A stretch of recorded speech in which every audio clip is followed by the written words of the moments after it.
Bonjour à toutes et à tous. Bienvenue dans ce nouveau podcast Chambre d'appel. Aujourd'hui, nous allons parler d'un événement très récent qui va se dérouler ce week-end. Nous sommes actuellement le vendredi 1er décembre à l'heure où nous enregistrons ce podcast. Et ce week-end se déroule le marathon de Valence. Ce marathon est probablement l'événement le plus attendu de cette fin d'année. Il va notamment distribuer pour les Français, hommes et femmes, les billets, deux billets pour les Jeux Olympiques de Paris qui auront lieu cet été. Il était donc important pour nous de revenir sur ce marathon car il y a énormément de Français et de Françaises inscrits. Et il y a aussi également, au niveau international, hommes et femmes, des athlètes qui sont à suivre. Pour ce podcast, je serai accompagné de Yanis. Alors, Anthony, il a bien résumé. On va parler du marathon de Valence. Moi, c'est un marathon qui me tient à cœur parce qu'actuellement, je suis en Espagne et je sens la hype monter pour tout le monde pour ce marathon qui va être énorme parce que là, il y a un niveau extraordinaire au niveau international comme au niveau français. On a les meilleurs Français qui s'alignent. Bon, peut-être pas les meilleurs marathoniens internationaux, mais les meilleurs coureurs internationaux parce qu'on a deux noms qui sont très connus, qu'on vous citera après. Mais dans un premier temps, on va parler des internationales femmes et des femmes françaises. Alors, il y a une femme française qui m'a. Quand j'ai vu son nom, c'est Manon Trapp, championne de France de cross. C'est l'avoir sur marathon, ça va être un défi pour elle. Et après, il y a des femmes comme Mélodie Julien qui ont des chronos en 2h29, euh, qui sont favorites, qui vont courir pour les minima. Et là moi, j'espère sincèrement qu'on aura deux Françaises à Valence qui vont se qualifier. On n'en a pas souvent des Françaises sur marathon. Mélodie Julien, ça fait un petit moment qu'elle est sur marathon. Alors, je sais qu'elle était à fond remue cet été. Ben, j'espère que ça va le faire. Voilà. Ouais, et Yanis, on peut aussi rajouter Megdes Woldu, qui est, je pense, depuis quelques années, la Française numéro un, très régulière sur toutes les distances. Je pense que actuellement, avec Manon Trapp, pardon, c'est les deux Françaises qui sont le plus complètes, les plus polyvalentes. On les retrouve régulièrement sur des 10 km, Manon Trapp même sur du 5K et sur du cross. Mais c'est clair que c'est ces deux femmes, à mon avis, qui vont se disputer, euh, se disputer la qualif et les minima. Après, nous connaissons le marathon et il n'y a pas de vérité écrite à l'avance. Donc, je pense que ça sera quand même très intéressant. Je pense que ça partira sur un tempo assez élevé, que toutes les filles essaieront de suivre. Y a pas, elles n'ont pas grand-chose à perdre, sincèrement. Donc, je pense que ça peut vraiment être une course très intéressante. Même Manon Trapp, tu vois, qui a beaucoup de références sur des distances inférieures. Ouais. La voir sur un marathon, on sait que c'est totalement différent. Comment elle va gérer le fameux mur du 30e ou du 35e, peut-être. Enfin, tu vois, en comparaison avec Megdes Woldu, qui a beaucoup plus d'expérience sur cette distance. Ouais, On sait que l'expérience ouais, sur marathon est quand même très important. ouais, ou Mélodie Julien aussi, qui en a pas mal sur ces distances-là. Après, moi, ce qui m'intrigue, c'est fou de voir la différence de niveau entre les internationales éthiopiennes ou kenyanes ou ougandaises qui tournent aux alentours de 2,16, 2,17. Moi, c'est impressionnant parce que c'est des chronos qui, à 10 ans, tu te dis, tu faisais partie des meilleurs Français hommes.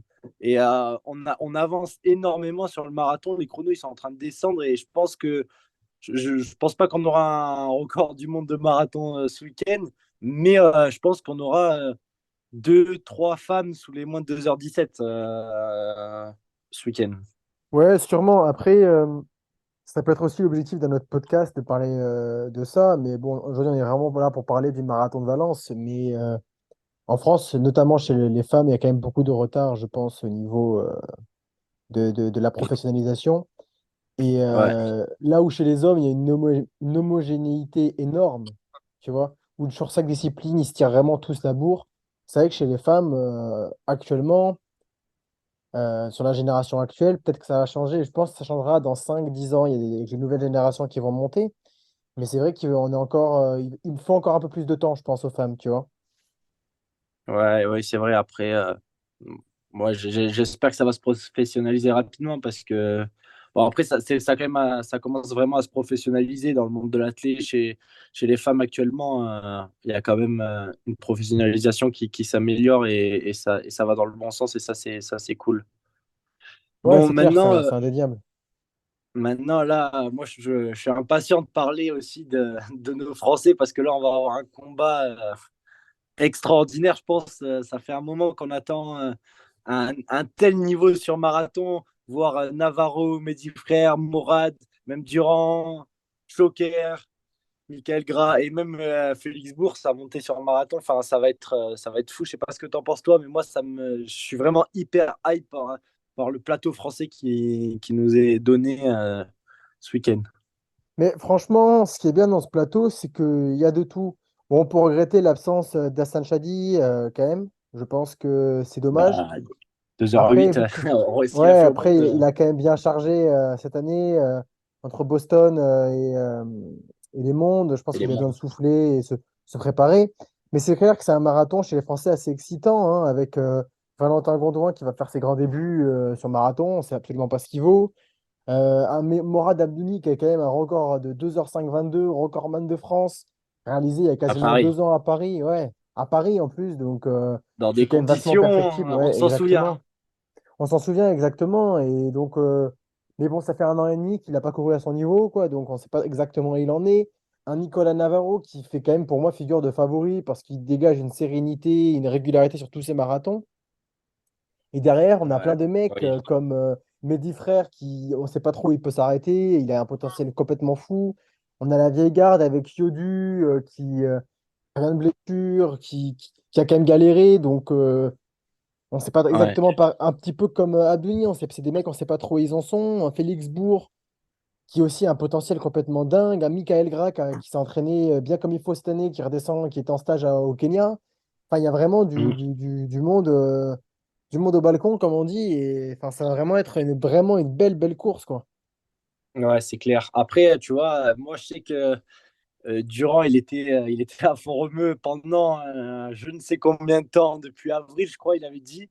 Et moi, j'ai envie de mettre une petite pièce sur Durand parce que, je sais pas, c'est sa régularité depuis un moment, son âge, son expérience, c'est un peu tout ça. Bon, certes, il y a eu des bonnes blessures et ça, c'est Hmm. dommage, mais moi, je sais pas, Durand. Après, Ça serait la belle en fait, histoire, Durand. ouais, c'est la belle histoire, mais en fait, je me dis, tous ces coureurs qui sont là, ils peuvent faire quelque chose. Et c'est ça qui est fou sur ce Oui, plateau c'est français, vrai. c'est que je me dis, quand je vois un Mourad Amdouni, je me dis, lui, il peut courir. On sait pas, quoi. On sait pas où il en est. Et du coup, ça nous donne envie. Puis il me dit, frère, moi, j'ai le souvenir, quand il avait fait son semi, ou je sais plus si c'était le 20 km, il était passé super vite au 10 km et tu te dis, il a des capacités folles. Ouais, Et mes frères, c'est Navarro, vrai, c'est ouais. la régularité. Navarro, c'est le marathonien type, quoi. C'est le mec, il passe, il respecte ses allures et il sait ce qu'il fait, quoi. Ouais, c'est vrai que c'est peut-être pas le coureur le plus excitant à voir courir, mais c'est quelqu'un qui est quand même hyper régulier, hyper efficace et Et le bravo à chrono, il est lui. là, hein. Exactement, les chronos est au bout et le chrono parle pour lui. Donc c'est quelqu'un qui a complètement compris comment marcher la course à pied. Je pense que son passé de cycliste l'aide là-dedans, tu vois, dans la gestion de l'effort, dans l'approche aussi de cette distance, de cette longueur d'effort. Là où des mecs Mm. comme Abdouni, comme Yodu, même comme Félix Bourg qui monte de plus courtes distances, bah, c'est peut-être plus compliqué de gérer cette distance qui est le marathon, quoi. Ouais, c'est vrai. Après, moi j'espère en tout cas, je sais pas si tu peux nous faire un petit prono, Anto, mais est-ce que tu vois le record de France sauter? Euh, Sincèrement, non, je pense pas. Je pense pas que le record de France va sauter après-demain. On sait qu'il y aura 2 places qualificatives fin janvier que la fédération attribuera. Donc, il restera un troisième ticket qui se jouera probablement à Séville en février. Donc, moi, je pense quand même que Navarro finira premier ou deuxième demain. Et je pense que le seul Français. mec je pense que Abdouni, c'est qui tout double. Je pense que soit il fait un chrono complètement fou, une très belle course, soit il n'est pas du tout au niveau, il finit pas dans les trois. Ouais, Et comme il a derrière, je fait vois un quand peu au même monde après.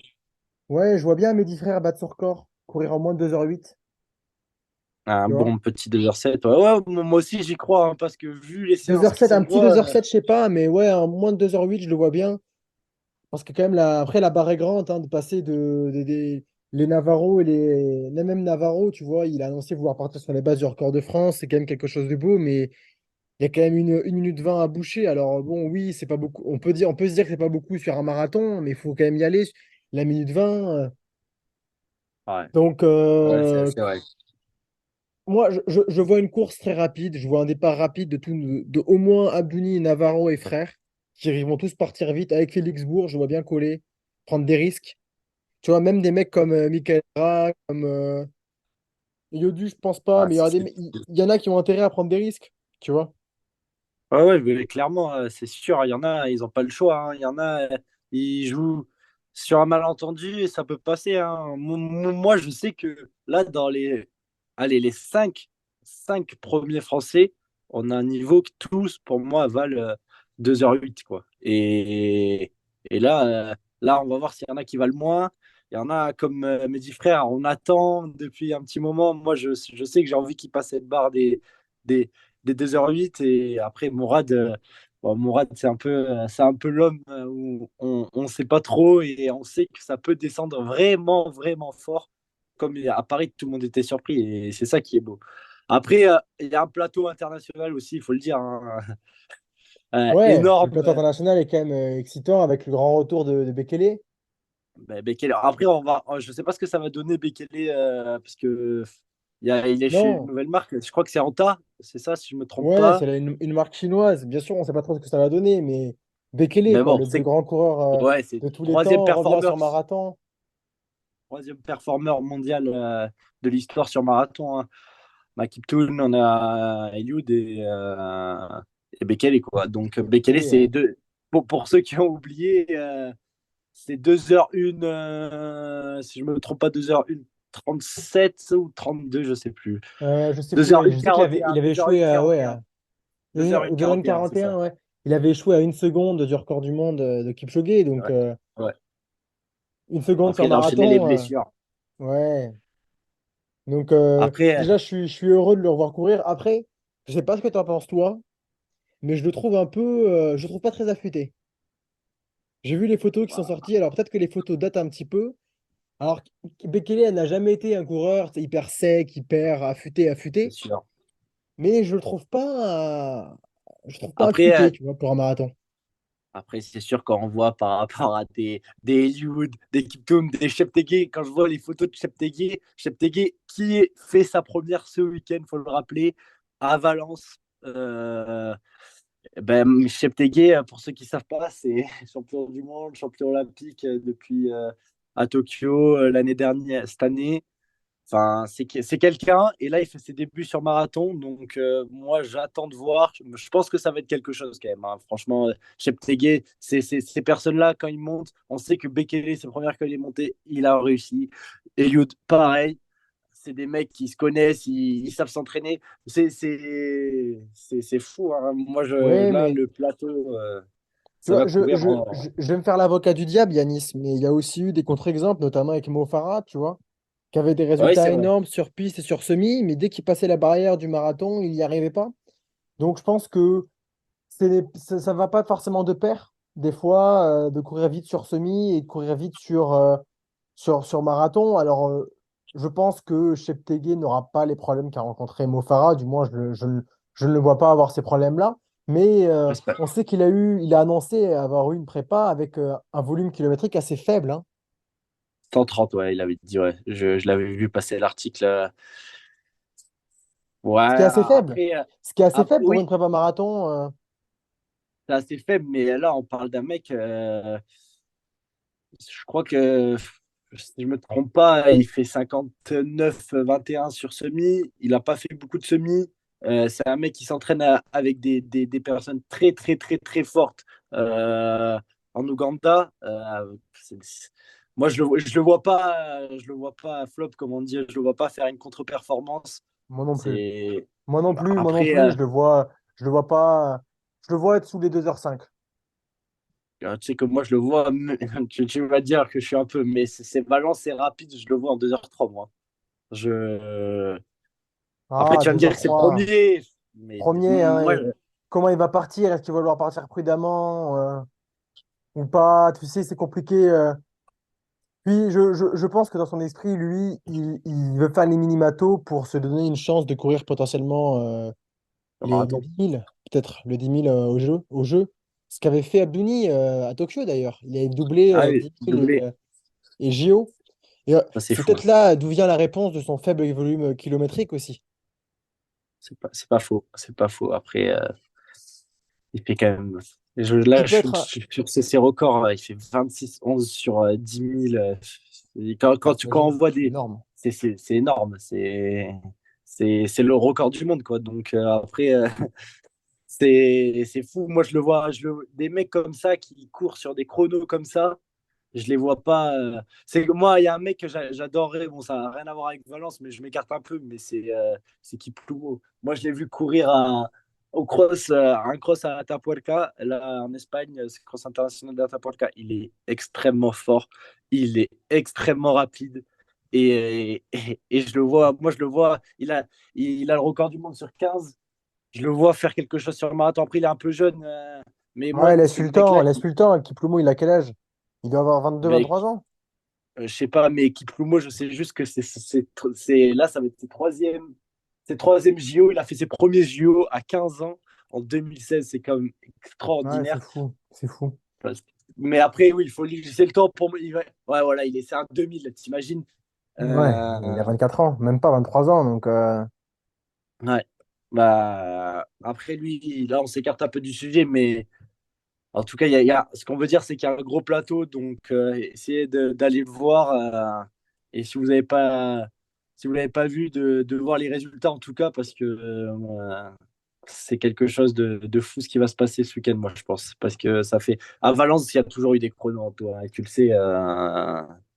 Toujours il y a ouais. des chronos qui descendent et Puis, c'est fou. ce qui est beau cette année, je trouve que c'est quand même une opposition à plein de niveaux. On a la jeunesse avec des mecs bah, comme toi, je viens de regarder Cheptegei, il a que 27 ans. Donc, on a la jeunesse avec des mecs comme Cheptegei, avec des mecs en France comme Gondouin, avec des mecs comme Mehdi Frère. Et puis, on a l'expérience avec des mecs comme Bekele, avec Johan Durand, des mecs qui ont fait des marathons, des garçons comme, même, on n'en a pas trop parlé, mais de Benjamin Choquer, tu Ouais, je suis vois. choqué d'expérience. Lui, il a l'expérience, multiple champion du monde de duathlon. Donc, c'est clair qu'il va avoir un mélange de tout, un mélange de préparation, de philosophie de course à pied, de palmarès. Et ça va faire un mélange très, très explosif. Donc, je pense que toutes les conditions sont réunies pour que la course soit magnifique. Maintenant, après, toi-même, tu sais, il n'y a plus qu'à, c'est les coureurs qui font la course. Ça, c'est Donc, sûr. j'espère qu'on verra une belle course. Et moi, côté français, parce que c'est quand même ce qui m'intéresse le plus, sincèrement. J'espère que tous les Français pourront tous courir à leur meilleur niveau et qu'il n'y aura pas de blessures, que voilà, tous les mecs, que demain ou après-demain, pardon, quand ils finiront la course, il n'y en aura aucun qui se dira, ah, merde, j'ai couru une minute moins vite que j'aurais pu, tu vois, ou qui a crampé au 30e. Je veux que Ouais, pas de demain, regret. voilà, exactement, pas de regret. Je veux que la sélection se fasse à la régulière, que tous les mecs soient à leur top niveau et qu'on voit vraiment ce qu'il en est des forces en présence, quoi. Ouais, c'est dommage qu'il n'y ait pas Hassan pour ça, hein, parce que là, ça aurait été un autre combat, parce qu'on connaît Hassan Chadji, on connaît sa capacité de maîtrise des kilomètres, et on l'a vu au monde. Moi, Ouais. franchement, C'est quelqu'un de patient. j'étais... De quoi? C'est quelqu'un de très patient, un peu comme Navarro. Ouais, ouais, c'est clair. Je dirais même encore plus que Navarro, parce que quand je l'ai vu, je sais pas si tu t'en souviens, mais on l'attendait pas, on l'attendait pas. Et au moment, à la fin, on entend 7 ou 8 et on le voit progressivement monter. Et là, moi, j'étais étonné. Je m'attendais pas Ouais. sincèrement, je m'attendais pas à un niveau de performance aussi élevé. Toi, tu me l'avais dit, tu l'avais pressenti après Boston. Boston, il a fait quelque chose De grand, ouais. de grand, Bon, il ouais. vient Parce que mourir, il c'est vient Boston. mourir juste derrière Kipchoge. Ouais. Mais bon, on connaissait enfin, on connaît Kipchoge ce Oui. jour-là. C'était pas exceptionnel. Mais en dehors de ça, moi, je me souviens, j'avais regardé Boston en direct. Et ce qui était impressionnant, c'était sa gestion de course parce qu'il était tout de suite parti dans un groupe un petit peu derrière, tu vois. Et Boston, on sait que c'est dur, hein. Donc, il faut vraiment bien gérer. C'est son premier marathon comme ça. Puis, c'est Boston, quoi. Tu vois? Ouais, Et c'est clair. il était parti tout seul et il avait fait une gestion de course. Tu le vois débarquer à San. Tu dis, même moi, je me dis, putain, mais c'est pas possible. C'est vraiment lui, là. Et c'était Mm. beau parce que c'est un mec. Bah, il a tellement dominé les Oui. crosses il y a quelques années, il y a une dizaine d'années de ça. On le voyait tellement grand, tellement haut. Alors attention, je dis absolument pas qu'il a raté sa carrière. Il a une carrière extraordinaire. Et je pense que je ne le connais pas personnellement, mais je pense que c'est un homme en or. C'est un athlète en or, en tout cas, sincèrement. Il inspire le respect dans ce qu'il propose, dans son entraînement, dans ses performances. Mais c'est clair qu'on avait toujours ce regret de se dire, à chaque fois, il manquait quelque chose. Premier marathon, c'est en 2015. T'imagines? Ouais. Et on l'avait après à Sannes, c'était le prodige français. Moi, je m'en souviens quand j'étais petit, tu le voyais en cross, tout le monde le disait. Les plus vieux le disent qu'en cross, il n'y en a pas beaucoup qui ont dominé de cette façon-là. Bon, il y a eu Vanders, mais il n'est pas français. Mais lui, Bah si, il est quand je vais voir, français, mais il a si, une double si, nationalité quand même. Il a encore les oui, records de France, hein. il, il court pas pour la France, ce que je veux Non, il dire. court pas pour la France, mais il a des records de France, ce qui est un peu paradoxal, mais bon.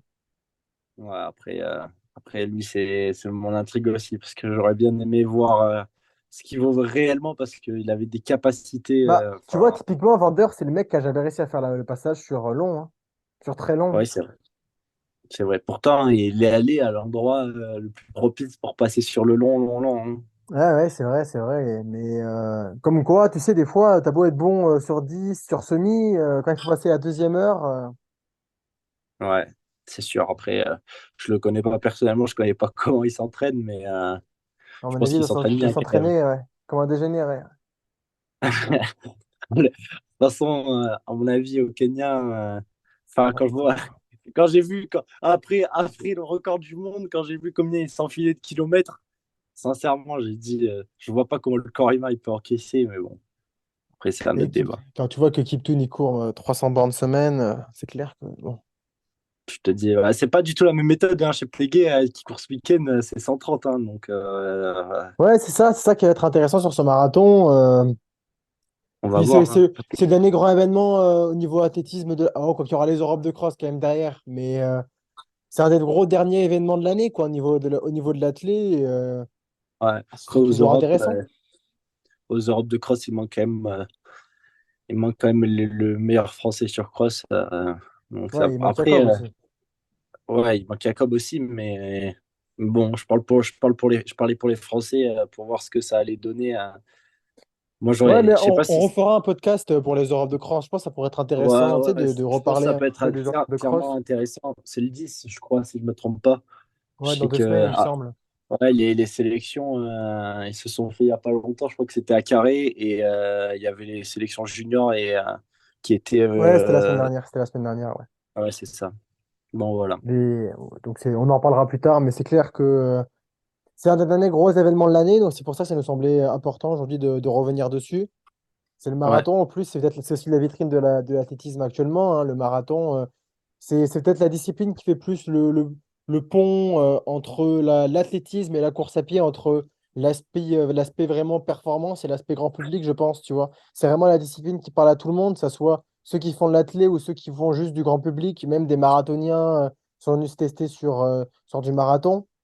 Donc, c'est vraiment la ouais, c'est discipline en vrai. vogue aujourd'hui. Donc, ça nous semblait important de parler de ça parce que c'est une discipline ouais, une discipline qui rassemble. Ouais, qui Donc, touche tout le monde, ouais, parce que nous, je le vois, nous, on est nés dans la piste et dans le cross et pas du tout dans le marathon, moi, et pourtant, je suis énormément parce que ça fait partie de l'athlé. Il y a des coureurs, et après, je pense qu'il y a des coureurs qui ont initié à ça aussi, hein. La montée d'Eliud aussi, de Bekele, on fait ah oui. que tout le monde suit le marathon parce qu'avant le marathon, c'était.